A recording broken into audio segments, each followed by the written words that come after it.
Bom dia, gente. Bom dia! Bom dia! Vamos começando aqui mais uma Masterclass. Você acredita que empresas podem ser family friendly?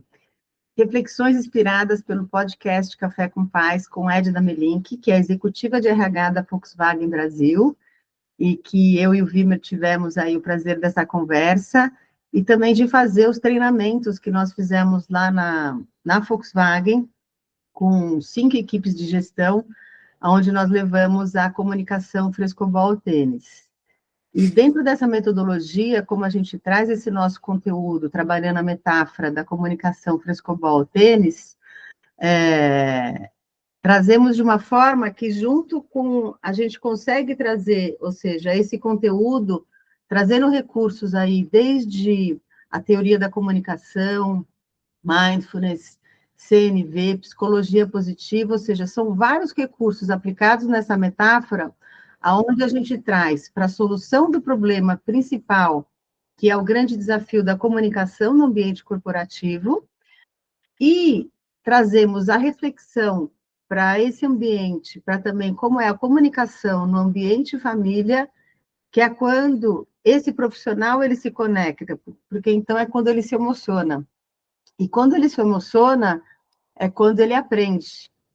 E se ele aprende, então ele está pronto para levar isso também para casa e para o ambiente de trabalho. Então, a gente teve um feedback aí muito interessante desses nossos treinamentos da comunicação frescobol, tênis. Vimer, quer complementar alguma coisa? Não, eu acho interessante que, realmente, assim, a gente valorizar que somos parte do mesmo todo, né?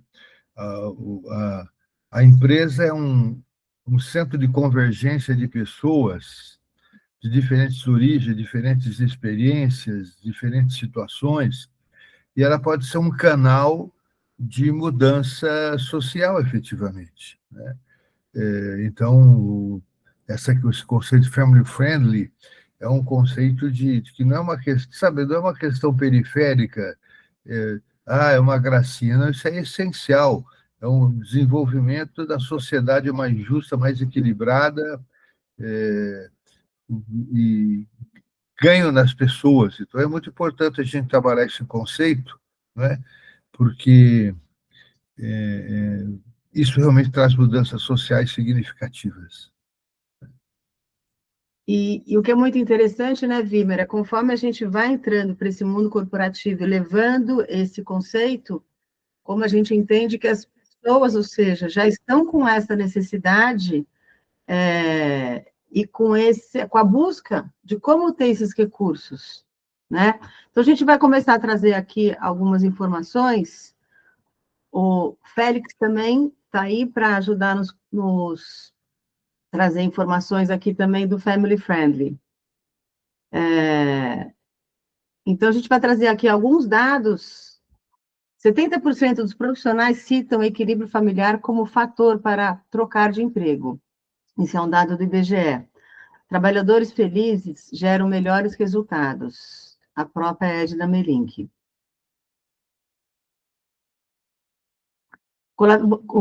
Colaboradores com burnout mencionam desafios no trabalho, problemas financeiros e problemas familiares, mas não nessa ordem. Então, ou seja, o principal fator são problemas familiares, problemas financeiros e desafios reais no ambiente de trabalho. 40% dos pais ou mães que trabalham já consideraram deixar seus empregos devido à dificuldade de equilibrar trabalho e família. 45% das mães e 32% dos pais entrevistados. 66% dos pais e mães que trabalham afirmam que problemas com seus filhos afetam seu desempenho no trabalho, o que, em última instância, impacta os resultados da empresa. Esses são dados da KPMG, só para completar. Ótimo. Então, quando a gente vai trazendo esses dados, e que por muito tempo todos esses desafios simplesmente eram deixados de lado, né? Porque o ambiente, o profissional não podia se misturar com o papel pessoal. Então, tudo isso foi deixado de lado. Agora, no momento que a gente tem uma nova lei no Brasil aplicada, a NR1, que diz que a empresa é responsável para cuidar da saúde mental dos seus funcionários, como que a gente vai falar e cuidar da saúde mental se a gente não falar dessa saúde social, dessa saúde emocional, onde, então, na verdade, a gente tem que falar da saúde integral, onde a gente entende que realmente as relações, e principalmente as relações familiares, ela impactam profundamente no desenvolvimento e no dia a dia desse profissional. E aí está totalmente relacionado o que é o nosso papel, ao nosso trabalho, de como levar esses recursos para a empresa, para que ela possa, ou seja, trazer um ambiente mais amigável para as famílias, né, para melhorar essa eficiência dos seus funcionários, melhorar a vida. Isso sim é lucro, como diz a Edna, né? Félix, quer falar um pouco? Não, acho que tá bom. É isso mesmo. Mas 37% dos pais que trabalham frequentemente se sentem sobrecarregados ao conciliar trabalho e responsabilidades familiares. 35% de pais e mães que trabalham acreditam que seus gestores diretos devem estar cientes de que são pais. 83% e que deveriam receber treinamento sobre como apoiá-los. Então, quer dizer, a gente viveu, né, um ambiente onde você ali naquele ambiente de trabalho, você era simplesmente um funcionário, independente das suas relações, independente do seu papel fora da empresa. Então, você entra ali no trabalho da empresa, no ambiente corporativo, simplesmente para desempenhar e trabalhar como uma máquina. Só que não, né? Porque esse indivíduo, ele tem toda uma carga e um entorno de vida que é muito importante. E quando isso passa a ser olhado também pela empresa, isso faz uma total diferença. E nisso é onde a gente vai pensar também o que é o vínculo. Se eu tenho o meu gestor, que tem uma relação interessada também na minha vida, aonde ele se propõe a criar esse vínculo, é onde a gente tem a troca, né, Wimmer? Ou seja, de tanto quanto a gente promove o vínculo real dos pais com filhos, esse vínculo real do gestor com a sua equipe é essencial. Sim. Então, vamos tratar do assunto família. O colaborador não é só um crachá, ele traz a sua família para o trabalho. O Félix, você quer complementar agora falando aquilo sobre o capital humano? eu acho que é um aspecto interessante, se a gente fala do capital físico, do bem físico de uma empresa, que são as máquinas. Todo mundo sabe, a máquina você não pode sobrecarregar, você não pode superaquecer, você tem que tratar a máquina de uma forma bem, porque você já sabe o que vai acontecer se você trata mal, porque aí vai quebrar. Se a máquina está quebrada, você tem que consertar, tem custo, ela para de produzir, a sua produtividade cai. Você tem efeitos negativos em todos os lados, então tem sentido, todo mundo sabe, você tem que tratar, na verdade, tratar preventivo, nesse sentido. Então, aí vem a questão, bom, e por que você não trata da mesma forma o capital humano? Por que você, então, acha normal que você tem os KPIs, você tem metas cada vez mais altas, você cria um ambiente competitivo que uma máquina compete com a outra, quem produz mais, quem faz mais, e depois, pum, quebra, burnout, certo? Acabou. E aí, grande questão, e agora, o que vamos fazer?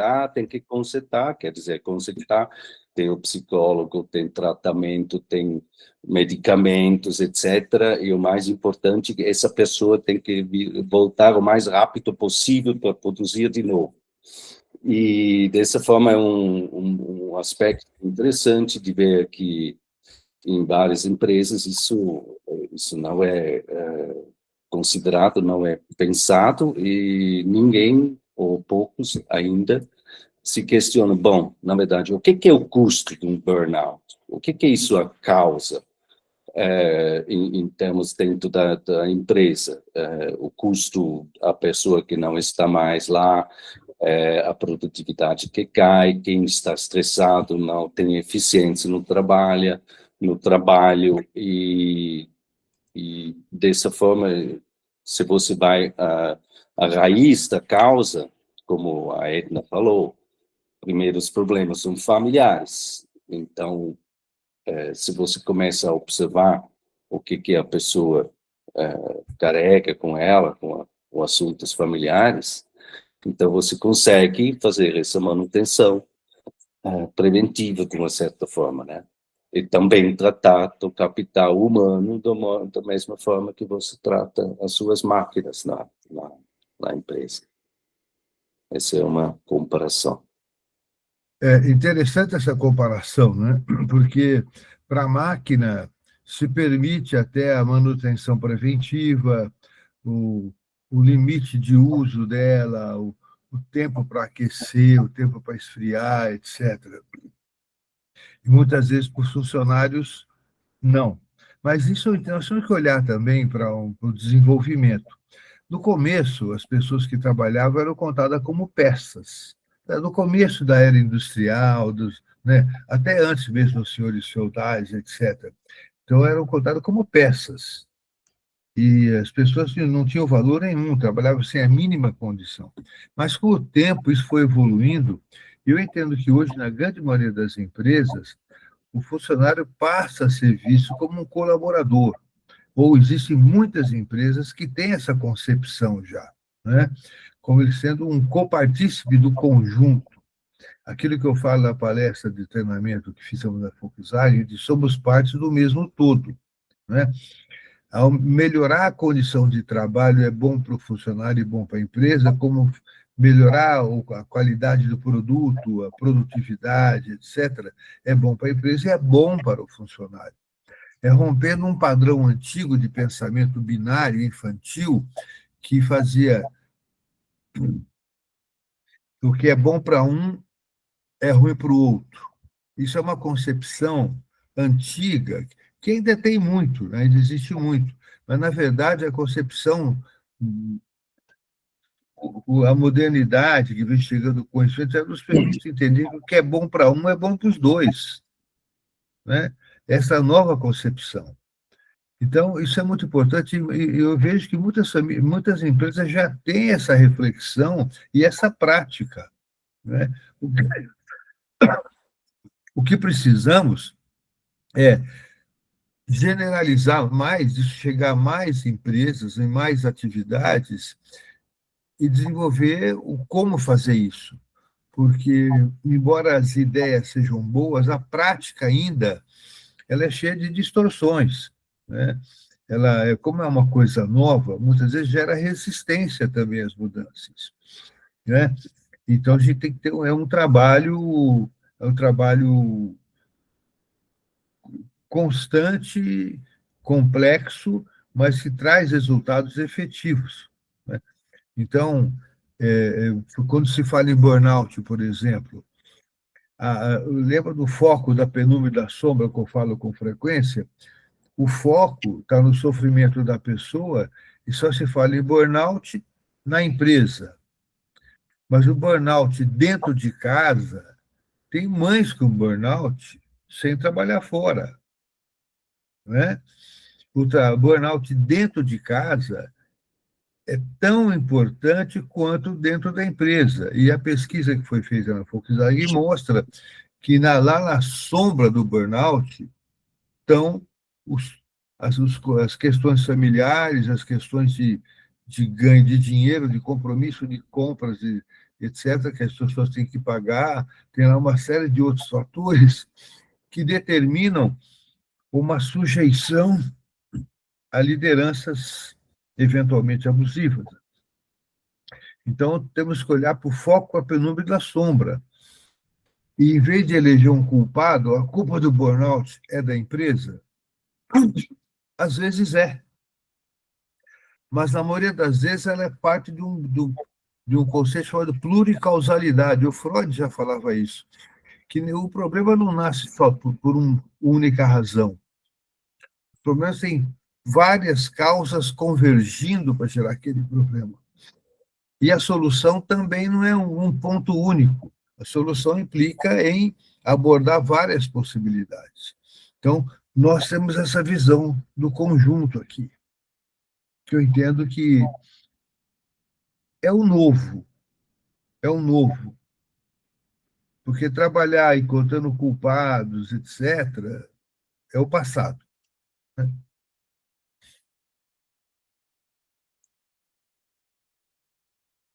Não estou te ouvindo, Ana, está sem som. Sim, ótimo, é isso mesmo. E até a gente vai trazer aqui comentando, ou seja, como que a gente está vendo que é a forma de apoiar as empresas nesse desafio, né? Ou nessa melhoria.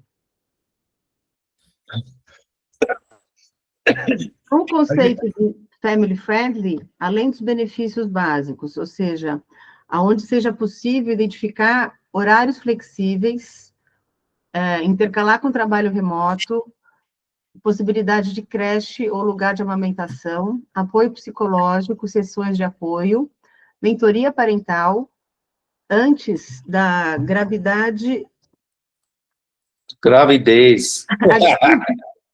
Antes da gravidez até o jovem adulto. E mais recursos para mais mães, né? Nós aqui que temos os especialistas também como o orientador parental, sabemos de como essa orientação, esse coach parental, ele faz uma diferença enorme nas relações familiares, porque ele traz recursos exatamente para cada uma dessas fases das relações familiares.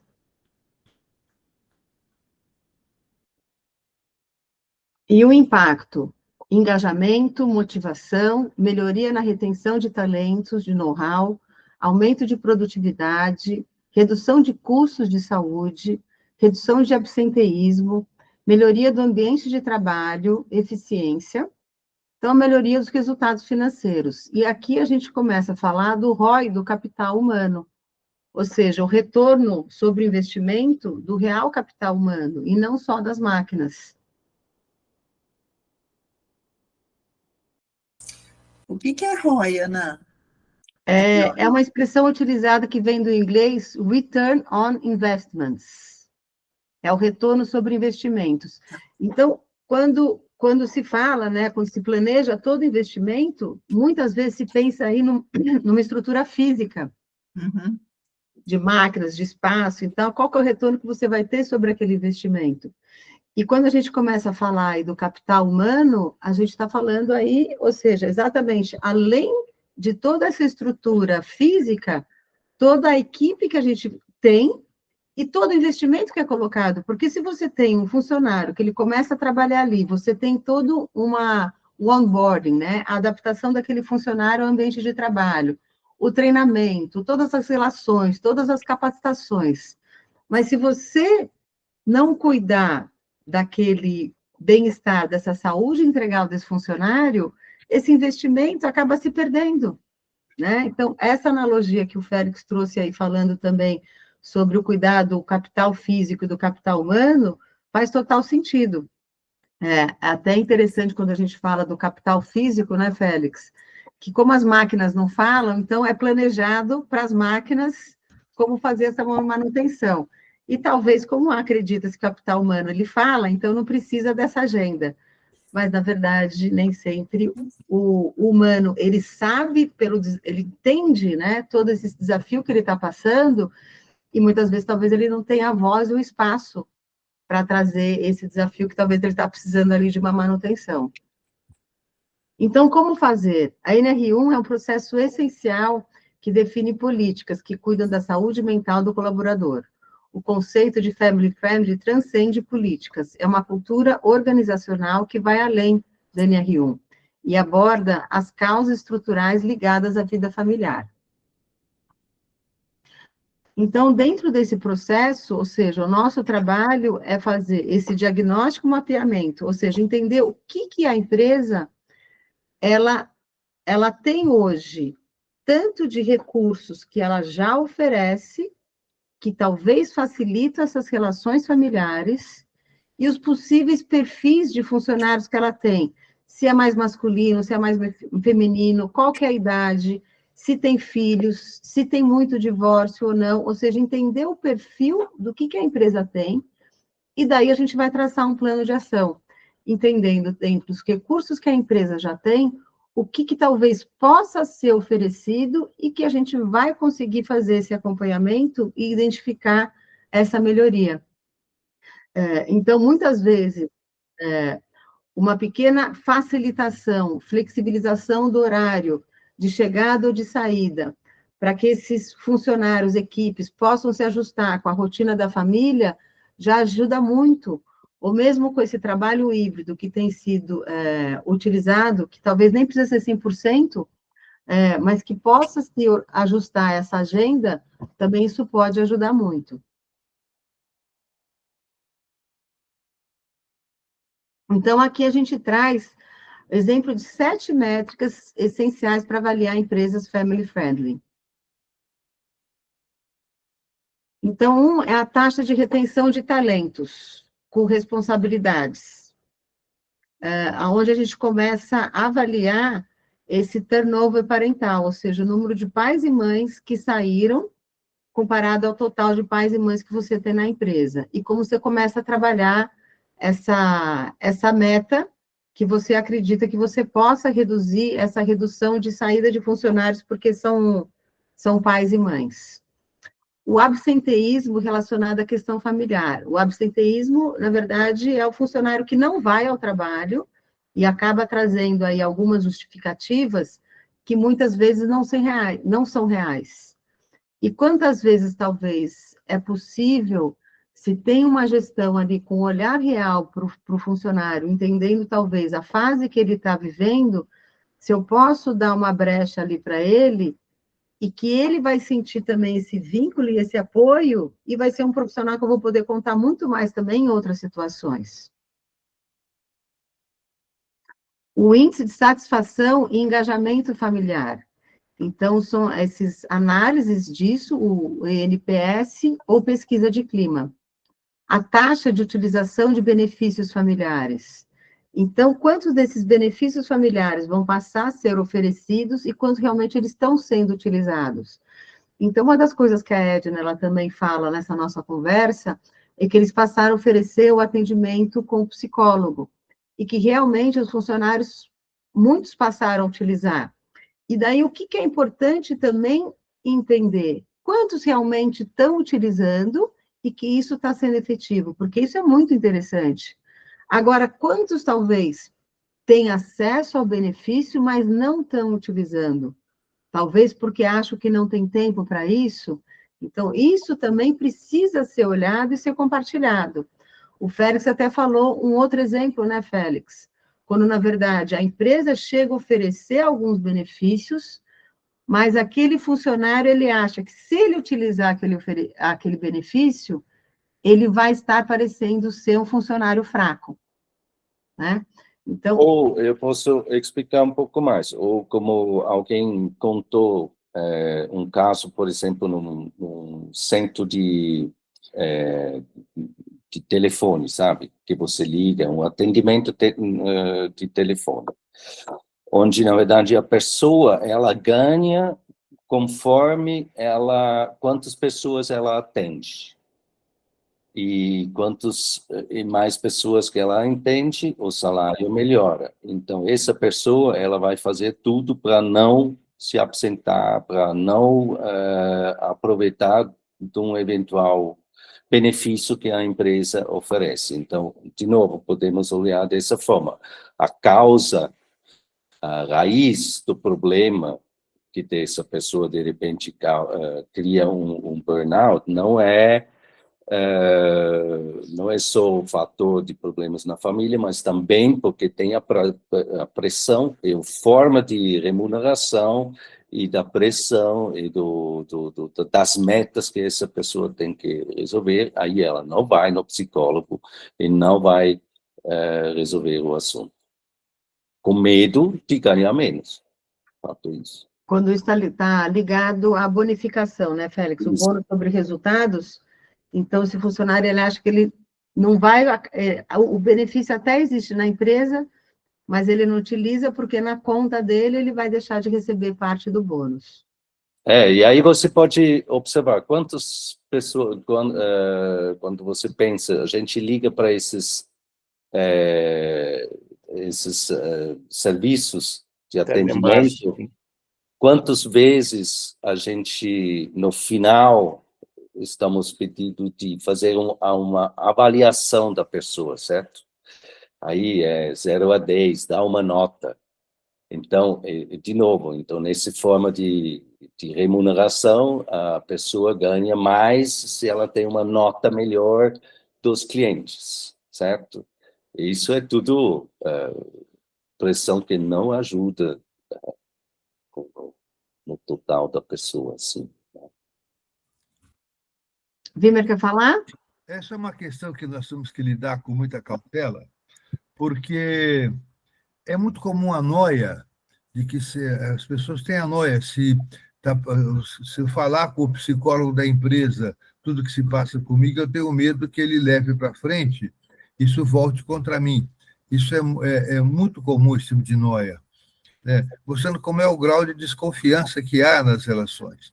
E também mostrando como que a pedagogia da intriga, que é muito utilizada em determinadas instituições, pode criar problemas que vão além dos que já existem. A gente tem que ter muita cautela nisso, e o profissional que atende essas pessoas dentro da empresa tem que ter um comportamento ético profundamente rígido para não levar a informação para frente, né? Para que a pessoa, quando vá falar com o profissional na empresa, se sinta literalmente protegida. Isso é muito importante, né? Muito importante mesmo, né, Wimmer? Aí aqui, quando a gente consegue avaliar esse índice da produtividade e performance com os usos dos benefícios.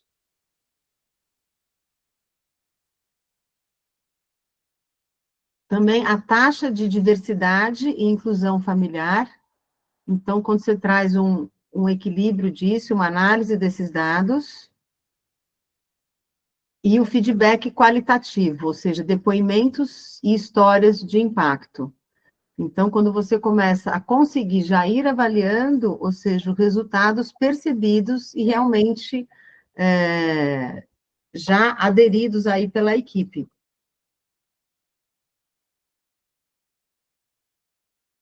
Então, é nesse formato que a gente traz aí esse processo de levar esse serviço, né, das empresas family friendly com essa implementação, ou seja, trazendo essa análise, medindo com ajuste e levando o impacto. E é onde a gente traz essa fala da Edna, né, que ser feliz é tarefa para já. Então, realmente, como é importante a gente trazer esse olhar real, humano, quando a gente está falando de recursos humanos. Vai até um pleonasmo aqui, né, Wimmer? É até um recurso importante que antigamente os recursos humanos eram o chefe do pessoal, né? Que que contratava, mandava embora, fazia as notícias boas e ruins.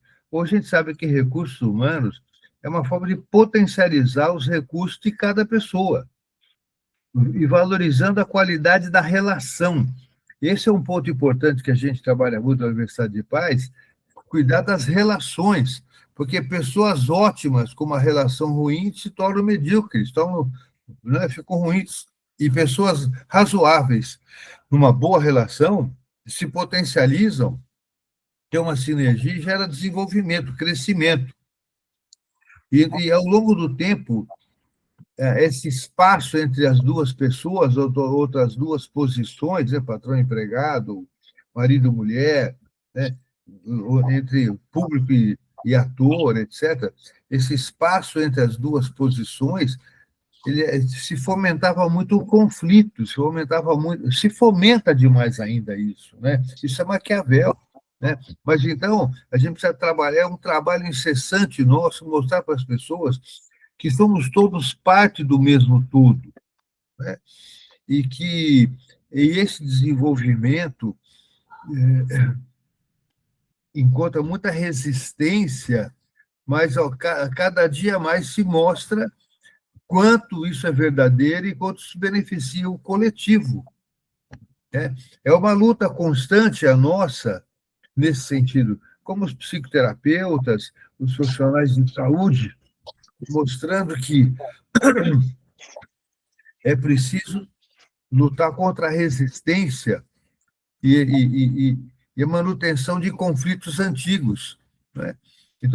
Então, assim, tudo que é novo encontra maior resistência, mas aos poucos se supera e sente o resultado. Né? É uma luta, nós estamos lutando de baixo para cima, digamos assim, mas não podemos perder a energia, a vitalidade, a intenção, o desejo de realizar isso, porque isso tudo melhora as pessoas e o coletivo. Então, esse conceito, somos todos parte do mesmo todo, numa sociedade que é frequentemente dividida, e principalmente por erros de comunicação, né, que dão margem à má intenção, mas, assim, essa é a luta nossa, né, fazer com que as pessoas tenham maior capacidade de diálogo.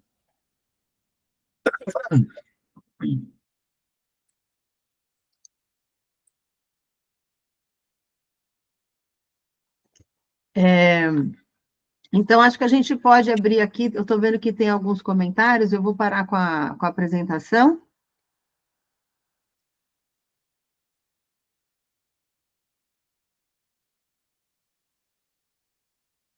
Como a Miriam trouxe aqui, que é uma mudança gradual da cultura empresarial, sim. Então, quando a gente está falando isso, dessa olhar, realmente isso é cultural, né, Miriam? Isso é um trabalho muito importante, que cada vez mais as empresas estão olhando para isso e buscando recursos. Então, o que a gente está trazendo aqui? Trazendo aqui para a gente que tem na nossa comunidade aqui da Universidade de Pais, então a gente tem, ou seja, pais, mães, temos filhos adultos, educadores e profissionais da área, onde a gente quer trazer aqui, ampliar esse olhar para que isso também passe a ser percebido.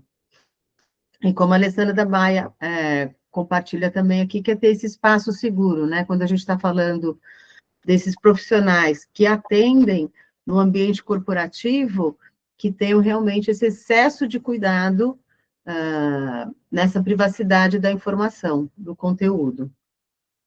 Eduardo, quer falar? André, quer falar? Desculpa. Quero, Ana. Na verdade, né, eu vejo o trabalho que nem um Big Brother, né? Chega todo mundo feliz, tal, mas daí envolve dinheiro, né, que você recebe pelo trabalho.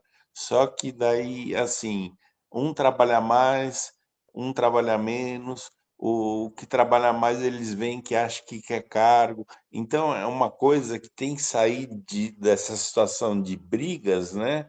Para uma colaborativo, né? Mas eu vejo muito que é parecido com o Big Brother. A pessoa chega feliz, lá contente, ela começa a ver, aí, aquele não trabalha ganhar cargo, aquele trabalha muito, ele quer ganhar cargo. Então, aí que eu acho que tem que sair dessa situação de competição e ir para uma colaboração, que eu acho que a linguagem tênis frescobol ajudaria muito, né?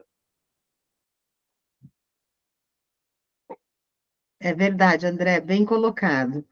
Aí, quando a gente traz essa metodologia aí da comunicação frescobol-tênis, para a gente, ou seja, exercitar realmente essa intenção clara de manter essa bola no ar, né? tanto de passar essa bola de uma forma que o outro consiga pegar, consiga manter essa bola, e porque a gente entende que conforme a gente consegue ir promovendo esse ambiente mais respeitoso, né, mais afetuoso, empático, é bom para todo mundo, é para esse todo, para fazer parte desse todo. Então, o que a gente teve a oportunidade aí diretamente com a Edna, e que é muito interessante, ela tem uma carga de conhecimento enorme, né? Ou seja, tanto de trazer a experiência de ter trabalhado em empresa, ela trabalhou muito em empresas, quer dizer, sempre em empresas automobilísticas, então, tanto da empresa francesa, japonesa, alemã, e de ampliando esse olhar, e ela também como mãe, ela tem filho de 22 anos, e ela sabe também de como foi esse desafio para ela durante essa carreira, de como lidar com tudo isso. Então, ela com essa maturidade hoje, e interessante também, porque a Volkswagen é uma empresa onde a gente diria bastante familiar, aonde no sentido que você tem o avô que trabalhou na Volkswagen, o pai que trabalha e o filho que está pensando em trabalhar. Isso não é sempre o que acontece em várias empresas. Então, aonde ela entende também, ou seja, como é importante cultivar cada vez mais esse olhar cuidadoso com esse tema das relações familiares dentro da empresa. E o que eu vejo claramente, para mim também, ou seja, a partir do momento que eu fui estudar para parentalidade, ou seja, como ser uma mãe melhor e buscar recursos para isso, a gente se vê, na verdade, nesse desenvolvimento humano. Então, não é só para ser pai e mãe, é onde a gente se desenvolve, é um processo de autoconhecimento enorme, e que você se torna um profissional melhor, você se torna um indivíduo melhor. Então, é nesse sentido onde a gente vê que a parentalidade, ela traz aí um grande portal de desenvolvimento humano. E quando a empresa passa a ter esse olhar e reforçar e apoiar esses recursos e trazer mais luz para esse funcionário, desse processo de aprendizado, desse processo, ou seja, quando a gente tem uma gestão de desafios em casa, com filhos e tal, tem processos aí de liderança, de logística, de alimentação, são vários recursos que são utilizados na empresa e que você exercita também no ambiente familiar. Então, é muito interessante. E para quem ainda não assistiu o episódio da nossa conversa, eu acho que fica aí realmente uma boa dica. Entrou no carro, vai pegar aquele trânsito, dá um play no nosso podcast, porque essa conversa realmente, acho que ela traz uma reflexão muito interessante, muito valiosa. Félix. André, você falou exatamente dessa situação de um ambiente de competição, certo? E falta colaboração. E tem uma coisa que a gente já estava conversando internamente aqui na Universidade de Paz. O natural, na verdade, é a colaboração. E você tem tantas coisas na natureza que mostram isso. Então, eu sou de formação agrônomo, então você tem essas plantas e tem uns bactérias que são nas raízes e geram nutriente para a árvore crescer, ou a planta crescer. Então, precisa essa colaboração, certo? Então, acho que é um conceito que as pessoas têm que entender. A competição não é de longo prazo, não é sustentável. Todo mundo fala da sustentabilidade, certo? E a colaboração é o natural. Mas, de qualquer forma, aqui, esse conceito de competição tem que ser revisto. Quando a gente vê competidores de alta performance, como jogadores de tênis, como os automobilistas em Fórmula 1, nesse tipo de altíssima performance, eles têm claro a separação da competição na pista ou na quadra, é diferente da competição como pessoa. Então, eles podem competir em altíssimo nível e ter um profundo respeito um pelo outro, e quando um fala, homenageia, eu quero homenagear meu adversário, porque graças à grandeza dele eu tive que crescer. Então, a gente precisa trabalhar muito a ajudar as pessoas a não personalizarem essa questão. A competição faz parte da nossa natureza e ela não é o oposto de colaboração. Isso é muito importante. O que é o oposto é a interpretação que é feita. Então, a gente precisa estimular o crescimento das pessoas no sentido de entender que competir por algo em alguma circunstância e ganhar naquilo não me faz superior ao outro, nem inferior ao outro se eu não ganho. E é aí que é o trabalho mais profundo que nós temos que fazer, né? Entender que o problema nosso está em personificar as questões e explorar o sentimento de culpa, explorar o conflito. Isso é muito importante. Nós aprendemos que colaboração e competição são opostos, e eles podem ser potencializadores, porque quando eu compito com alguém que é grande, e o grande aqui que eu falo é grande em sentimentos, em atitudes, em posturas, além da qualificação naquele tema, naquele assunto de competir, eu também cresço. Então, o que nós vamos ensinar as pessoas é separar adversário de inimigo. Okay? A não olhar a outra posição, como, por exemplo, patrão e empregado, como se fossem inimigos. Todos somos parte do mesmo todo. Isso é muito importante. É como na relação homem e mulher. Eu sou mais homem na medida que a mulher que está comigo é mais mulher. Não é? É o oposto do que foi nos ensinado ao longo do tempo no pensamento pobre do ser humano. Nós temos que enriquecer, ter nobreza no sentido de crescimento, de dar valor ao outro. O valor ao outro me dá mais valor, né?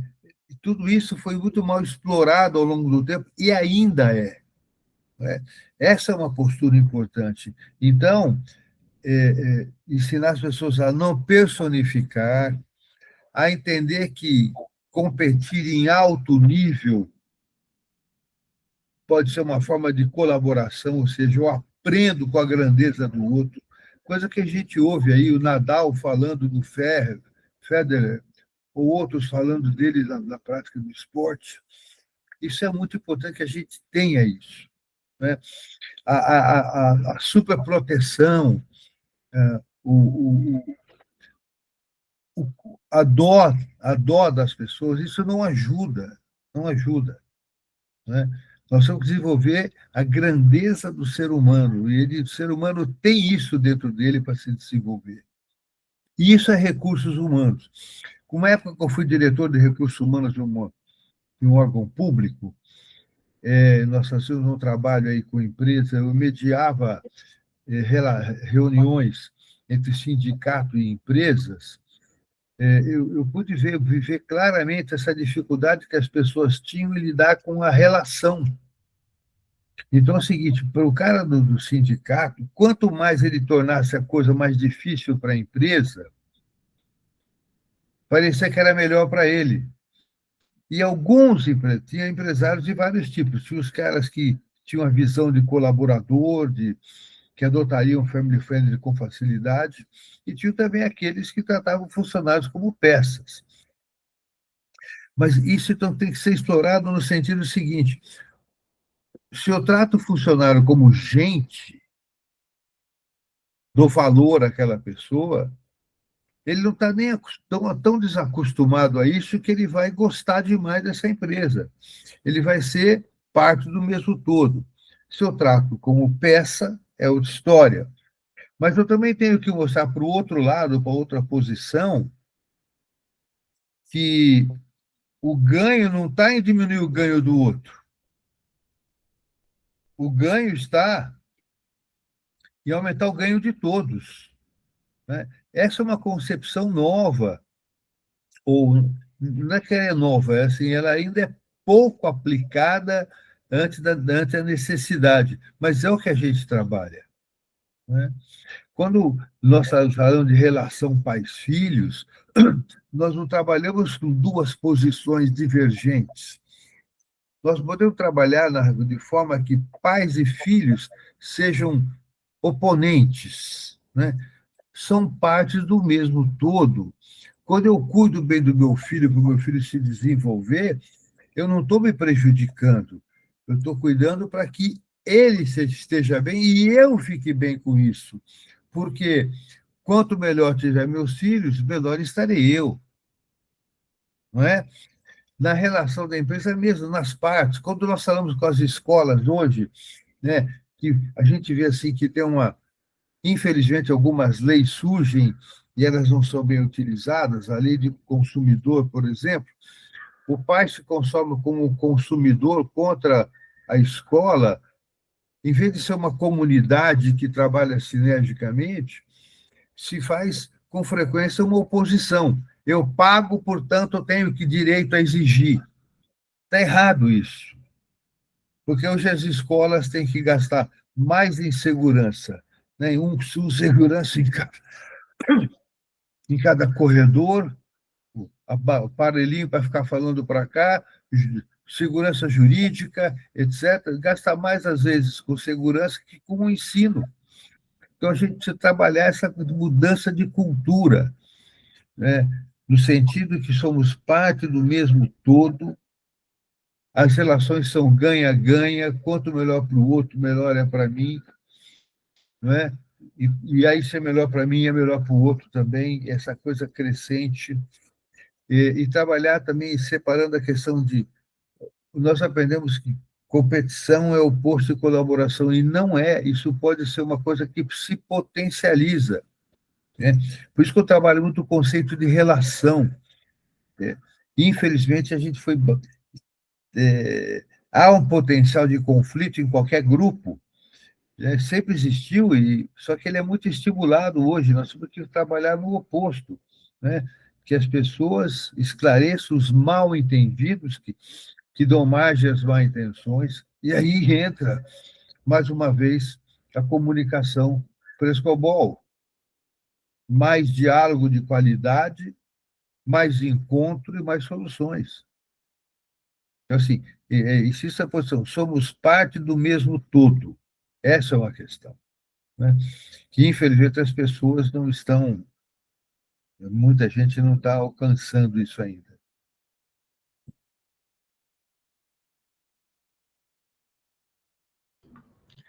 Ótima fala, Vimer. Como Olha, eu sempre. fico vendo assim, na proporção da relação médico-paciente, né? O que é bom para mim como médico?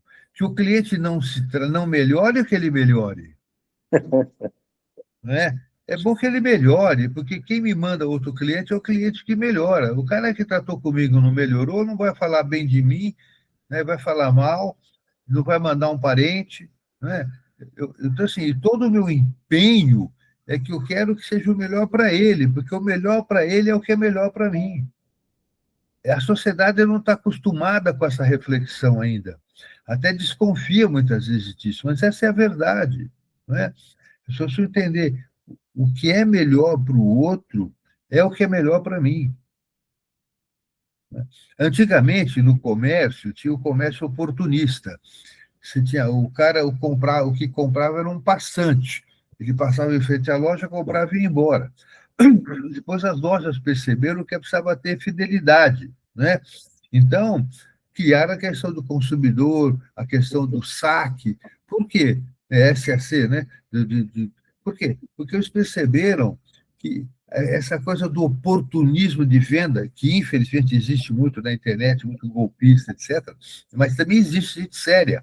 Então, as pessoas precisam perceber que o oportunismo já não cabe mais, embora ainda exista muito, né? Então, você tem que desenvolver isso. Isso é o desenvolvimento humano, né? É bem isso. E quando a gente fala, né, Vimer, desse todo, a empresa, na verdade, é uma grande família. E deveria ser. E assim como a gente trabalha para que cada vez mais a gente consiga ter famílias verdadeiras, reais, com conexão, também deve ser, pode ser esse ambiente de trabalho também, com vínculo, com conexão.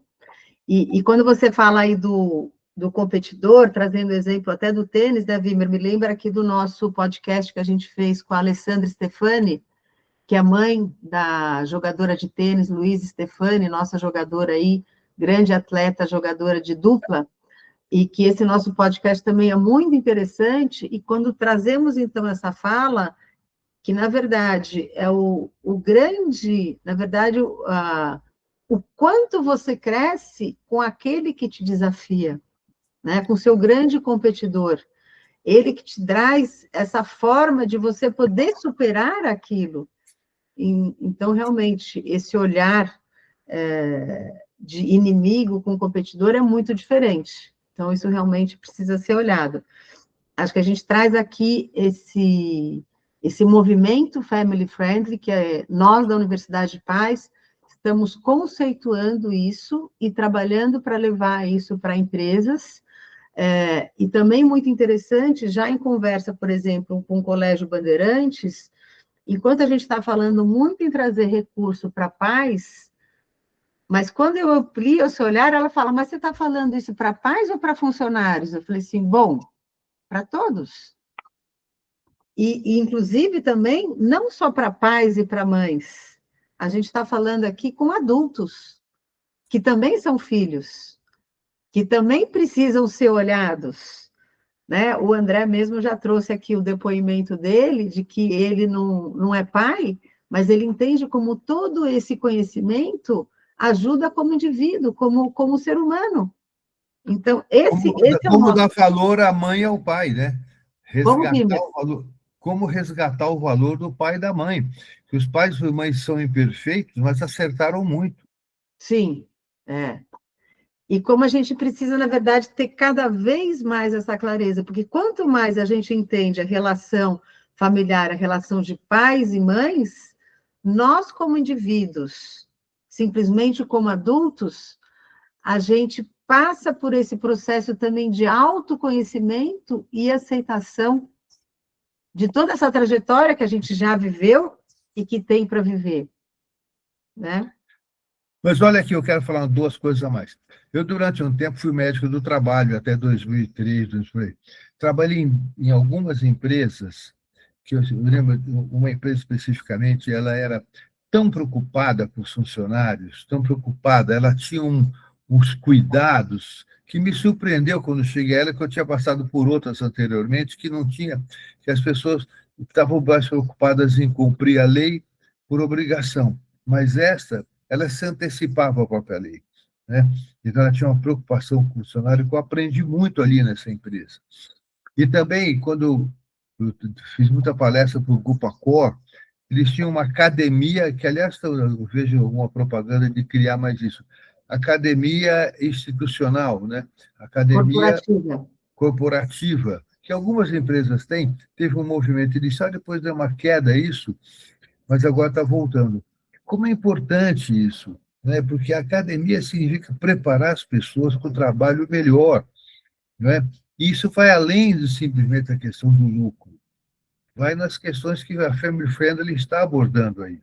Então, existem empresas que têm essa preocupação. O problema nosso, muitas vezes, é o como fazer isso, porque muitas pessoas não alcançaram a profundidade do significado de uma relação. Todos somos parte do mesmo todo, né? Essa é a questão. Então, a gente precisa trabalhar insistentemente isso.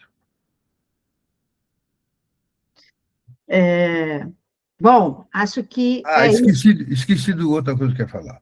Existe um conceito chamado custo-benefício, que se fala muito. Toma esse vinho aqui que o custo-benefício é ótimo, não sei o que lá. Então, se fala muito em custo-benefício. Acontece que o custo é mensurável. É mensurável. Ele pertence a um universo. O benefício pertence a outro universo. Então, o que acontece? O cara reduz o custo da empresa e fala, melhorou o custo-benefício. Mas aí o malefício não é avaliado. Então, por exemplo, se reduz o custo, mas o benefício não aparece, e aparece o malefício na gestão seguinte, nos anos seguintes. Então, esse conceito tem que ser muito bem aprofundado, porque, em algumas circunstâncias, pessoas que enfatizam muito o custo-benefício na gestão de empresa, muitas vezes, causam danos que são difíceis de ser recuperados. Que a redução do custo pode ser imediata, mas o benefício não aparece. São reflexões importantes sobre isso. A Miriam levantou a mão. Eu quero pedir uma coisa para o senhor. Você pode expandir um pouquinho essa ideia de todos somos partes do mesmo todo, nesse contexto?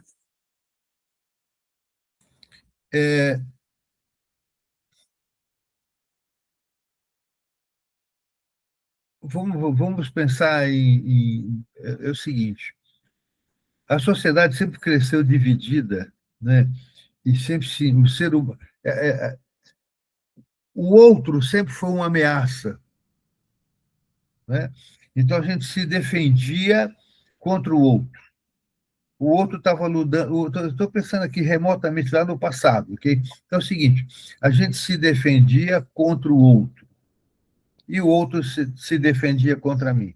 Então a gente tinha uma visão de que o ser humano era inimigo, potencialmente. Isso realmente de alguma forma. Mas por que isso? Porque as pessoas se conheciam um pouco, que viam uma série de ameaças no outro. E assim que a sociedade foi se desenvolvendo. Mas hoje nós sabemos que todos nós temos necessidades semelhantes, mas não iguais.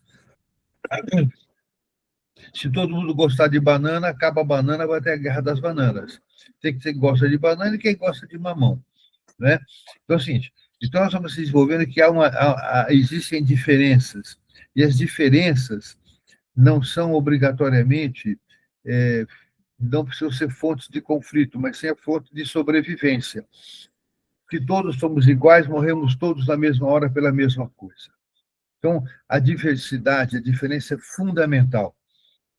Só que no ser humano com pouco conhecimento, pensamento binário, pensamento infantil, porque o desenvolvimento do cérebro da sociedade acompanha mais ou menos a mesma coisa que o desenvolvimento do cérebro da criança. Então, assim, pensamento binário na infância, pouca capacidade de abstração, e assim por diante. Quando chega na vida adulta, que ela vai ter condição de pensar de forma pluridimensional. Mas, infelizmente, a maioria da sociedade tem idade adulta, mas pensamento infantil ainda. Então, ainda não elaborou essa questão do todo. Então, é importante.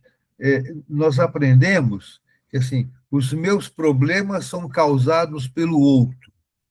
E não é verdade. Os meus problemas são causados pelas minhas limitações.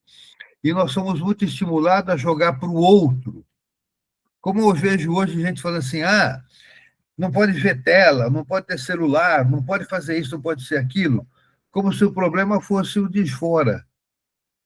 O problema é o de dentro, né? Aqui, no nosso livro sobre frescobol, nós falamos lá que quando o indivíduo joga tênis, ele está competindo contra as leis da natureza, porque a lei da gravidade, a bolinha tende a cair, ação e reação, está lutando contra as leis da natureza, contra o adversário e, fundamentalmente, contra as próprias limitações. Os nossos problemas são as nossas limitações. Então, foi muito estimulado a ver o outro como sendo a causa do nosso problema. Então, precisamos elaborar isso. Então, assim, por que somos parte do mesmo todo? Porque, por exemplo, o Tom Jobim fala numa música dele, é impossível ser feliz sozinho. Não é que é impossível ser feliz sozinho, mas é impossível ser feliz sem compartilhar a felicidade. Ok? Né? Então, assim, somos parte do mesmo todo. Eu fico feliz quando vejo alguém tendo êxito. Eu posso até sentir inveja, mas se eu lido bem com a inveja, ela me faz crescer. Se eu lido mal com a inveja, me faz querer destruí-lo, né? Então, temos que ensinar as pessoas que é preciso lidar com a própria inveja, né? O problema não é o êxito do outro, é a falta do meu. Então, essa é a ideia, somos parte do mesmo todo. Em síntese, eu não sei se eu expliquei, mas é isso. Não, eu acho que isso aí é porque eu vou bebendo da sua fala e vai me expandindo um monte de... Daqui a pouco eu vou pôr alguma coisa que você falou, tá? E Tá. vou atribuir a sua fala. Pode deixar, vou elaborar esse Beleza, negócio. obrigado. Chega lá. Obrigado. Obrigada, eu que agradeço. A gente, por exemplo, assim, por exemplo, todos nós temos direito a ter os lados, alguns probleminhas. Eu vou usar o exemplo do futebol, eu sou corintiano, né? O meu time está tão ruim que eu torço para a derrota do Palmeiras. Mas, na verdade, isso não é porque o Palmeiras, é porque o Corinthians está ruim. Entende? Se o meu time tivesse bom, eu queria que o Palmeiras ganhasse também, porque ganhar dele seria melhor ainda. Então, nós somos parte do mesmo todo. Se acabar com o Palmeiras, acaba o Corinthians. Nós somos parte do mesmo todo. O bom, quanto melhor os outros estiverem, melhor o meu tem que estar. Não é? Quanto mais o adversário lutou, fez para ganhar, a tua vitória é mais gostosa. Né? E isso não me faz superior a ninguém, nem inferior a ninguém. Entendeu? Essa é a questão. Né? Bravo, Vimer, ótimo. Beleza. André, quer falar? Quero sim. Aconteceu um negócio no trabalho, né, que eu cheguei, né, e uma pessoa que é muito empática, né, ela falou, ó, tem uma ligação, precisaria responder e tal, né. Falei, ixi. Aí eu fui ligar, né, antes de ligar ela falou, ah, a doutora tá aí, né, como dizendo, ó, tem um apoio, né, se você precisar, tem a doutora para conversar. Aí só de ter o apoio eu consegui resolver o problema, né. Então, assim, o psicólogo na empresa eu acho que é muito legal, né, porque a pessoa só de saber que tem o apoio pode ser bom para a pessoa.